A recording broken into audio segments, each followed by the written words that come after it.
Good morning, everyone, and welcome to our presentation on internal control over financial reporting, or ICFR. Today, we'll be diving into a comprehensive overview covering the fundamental principles, key frameworks, the roles involved, common risks, and practical applications that help ensure reliable and accurate financial reporting. I'm excited to guide you through these important topics that are crucial for maintaining trust and integrity in financial processes. Let's get started. Internal control over financial reporting, or ICFR, refers to the processes put in place to ensure that financial reporting is reliable and that financial statements are prepared according to the relevant accounting standards. The main purpose of ICFR is to guarantee that financial statements are accurate and complete, which is crucial for maintaining investor confidence, complying with regulations, and upholding strong corporate governance. A robust system of internal controls acts as a safeguard against errors or fraudulent activities that could lead to misstatements in financial reports. This helps promote transparency and consistency in how financial information is disclosed. One of the key benefits of ICFR is that it helps maintain investor trust by ensuring the financial information presented is dependable. Finally, effective internal controls over financial reporting not only help organizations comply with regulatory requirements, but also strengthen overall corporate governance by fostering accuracy and transparency in financial reporting. This balance is essential for the long-term health and credibility of any organization. When we talk about the regulatory frameworks and standards that govern internal controls over financial reporting, there are several key components to understand. First, the Sarbanes-Oxley Act, or SOX, is a crucial piece of U.S. legislation that requires publicly traded companies to implement strict internal controls and undergo thorough audits.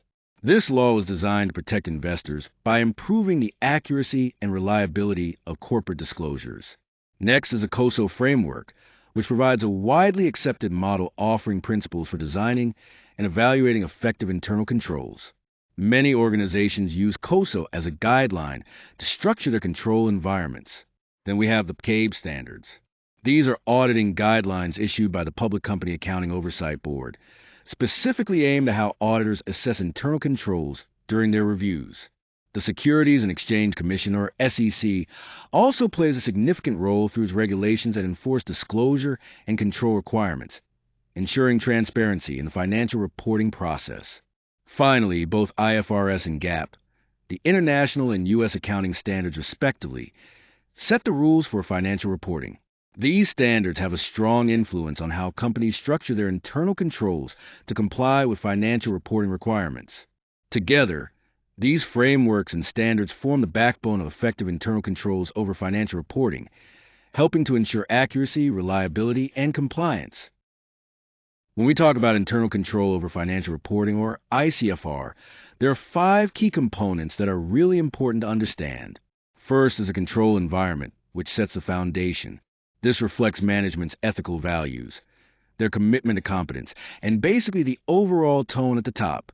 It's really about the culture the organization creates around integrity and accountability. Next, we have risk assessment.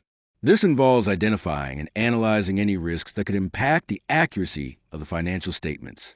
It's about anticipating where things might go wrong, so controls can be put in place to prevent errors or fraud.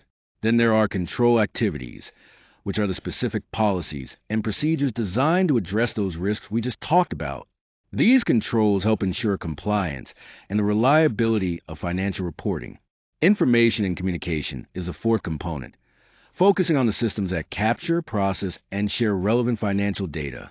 It's crucial that this information flows accurately and timely, so decisions are well informed and reporting is reliable. Lastly, monitoring activities are ongoing evaluations that assess how well controls are working. This helps detect any deficiencies early, so they can be corrected promptly. All of these components work together with the main goal of providing reasonable assurance that financial reports are accurate, complete, and comply with all regulatory requirements. Financial reporting faces several risks that can impact its accuracy and reliability. These include fraudulent financial reporting, which is intentional misrepresentation, unintentional errors that can occur due to mistakes, unauthorized transactions that bypass normal controls, and failures in information technology systems that support financial data. To address these risks, organizations implement various control strategies.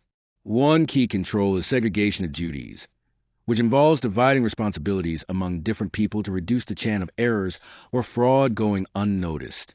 Another important measure is authorization controls, where transactions or adjustments require proper approval before they're processed, ensuring only valid activities take place. Reconciliations are also crucial. They involve regularly checking and verifying account balances and transactions to detect any discrepancies early. Access controls limit who can reach sensitive financial systems and data, reducing the risk of unauthorized access or data breaches. Finally, maintaining thorough documentation helps support every transaction and control activity, providing a clear audit trail.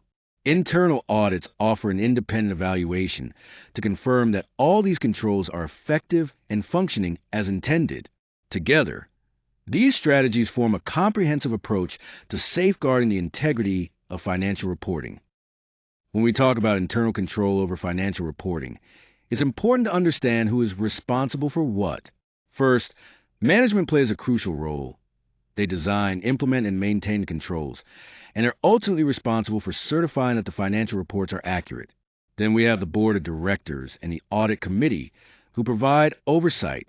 They review how effective the controls are and ensure that everyone remains accountable. Internal auditors are on the front lines of testing and evaluating these control procedures regularly, making sure everything runs smoothly. External auditors bring an independent perspective by assessing and attesting to the effectiveness of the controls. Finally, employees across the organization have their part to play by properly executing control activities and promptly reporting any issues or irregularities they encounter. Each group works together to maintain a strong internal control environment. When it comes to evaluating and testing internal controls over financial reporting, there are several key methods we rely on. First, management self-assessments play a crucial role. These are regular reviews and certifications completed by control owners themselves, ensuring ongoing oversight and accountability. Next, both internal and external auditors conduct independent testing. They use various techniques such as walkthroughs, inquiries, observation, inspection, and reperformance to thoroughly evaluate the controls.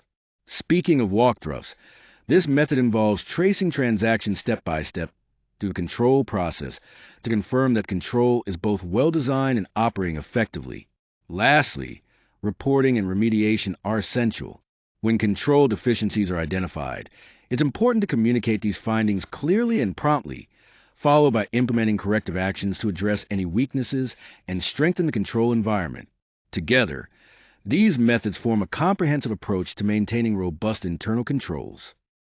When we look at real-world examples, the Enron scandal stands out as a vivid reminder of what can go wrong when internal controls fail and oversight is lacking. It shows just how catastrophic the consequences can be. On the flip side, many successful organizations have found that automation is a powerful tool. It helps maintain control consistency and significantly reduces the chance of human error, making the control environment more reliable overall. Another crucial aspect is the ethical culture within the company. Having a strong tone at the top that emphasizes integrity is essential for sustaining effective controls over time. Without that, even the best designed controls can fall short. Smaller companies, however, often struggle more with implementing robust internal controls. They face unique challenges due to limited resources and sometimes greater complexity relative to their size. It's important for these companies to address these hurdles thoughtfully. Finally, there are best practices that any organization can follow to maintain and enhance their control environment. Ongoing training for staff, keeping thorough documentation, and utilizing appropriate technology all play key roles in ensuring controls remain effective and adaptable as the business evolves.